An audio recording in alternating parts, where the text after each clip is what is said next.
Hey guys, I just got in from work tonight up in the Panhandle of Texas. Got here to southwestern Oklahoma. My wife had a wonderful dinner. It's about to get dark here in a second, but I just got an image sent to me from the south side of the place, and I've got a nuisance hog that's been showing up every night down on my food plot. So we're gonna go take care of him tonight, and I'm gonna use my new Escort shotgun. So let's go get him, come on.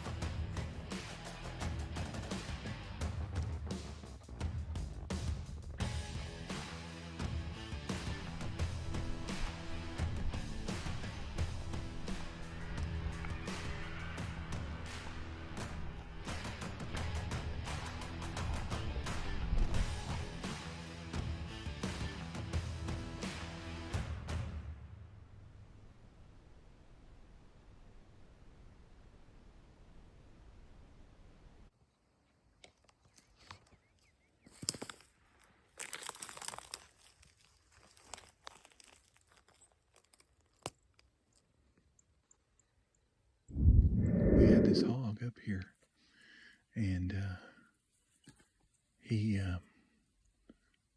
gone, I guess. There's a doe at the feeder. She wouldn't be there if he wasn't there. This rye is 4 feet tall in some places, so it may be hard for her to see us, but I've got a little lane right here. I may just try to get as close as I can and just sit for a second.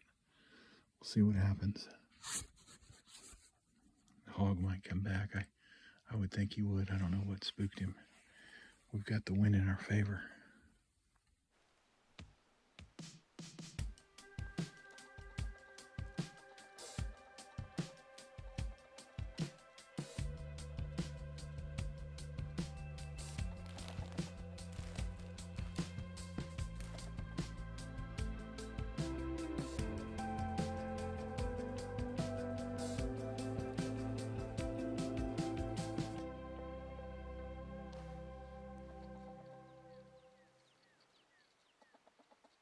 There he is.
I think I made a good shot.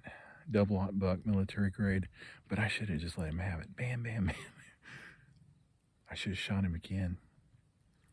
He went over underneath that tree over there about 150 yards. We're just going to leave him overnight. He's hurt. He's hurt bad. What was that, about 45 yards. No, it was closer than that. It was about 35. Anyway, had my cameraman out with me. See her hiding there? Yeah. Anyway, she wants to remain behind the scenes. That was fun. He won't be coming back to my feeder anyway. We'll have to get him in the morning. The next day I went out to try to find the hog. I found this nice shed. I don't know how we missed that one. It's been out here a while. Good mass.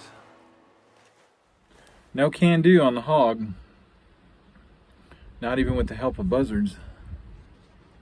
We saw the buzzards circling from the house about a quarter of a mile away from the house. And then they went down and landed. I could see them going down, but the problem is they landed in river bottom with just immense vegetation. I've walked all through it and couldn't find them, and hadn't been able to jump the buzzards up. So I think I'm literally going to have to walk right up on them to get them to go up so I can see them. So not going to find the hog tonight or today, but anyway, it was a fun hunt. And you know, I'm up for a challenge to go after those hogs, aren't you? I want them removed. But it's still fun to hunt too, especially a stalk like that. We stalked up on him, but he was gone. He left the area, and just as we were getting ready to leave, he shows up again. In fact, my wife, who was running the camera, she said, I hear something, and just as I was getting ready to leave, go back to the house, and he comes right back out to the feeder, and looked like I smacked him in the face and the neck. And we're talking, this is a magnum load of double-aught buck, so it did immense damage to him. I have no doubt he's dead. Just didn't hit him in a spot that was going to drop him right then. I thought surely I could break his neck there and knock him down, but anyway, we'll try it again. Came up and got my brother's deer blind, see if I could snag some water and see if he had any water in here, because I'm hot. My son Jesse started with me, my 9-year-old, and the trek got too much, so he decided he's going to go back. He just did a 25-mile bike ride this weekend with our church. I did come upon a group of about 3 alligator gars in the river, which was pretty cool, because I've not seen very many. Thank you for watching the video today. Make it a great day. Go enjoy the outdoors. May God bless you.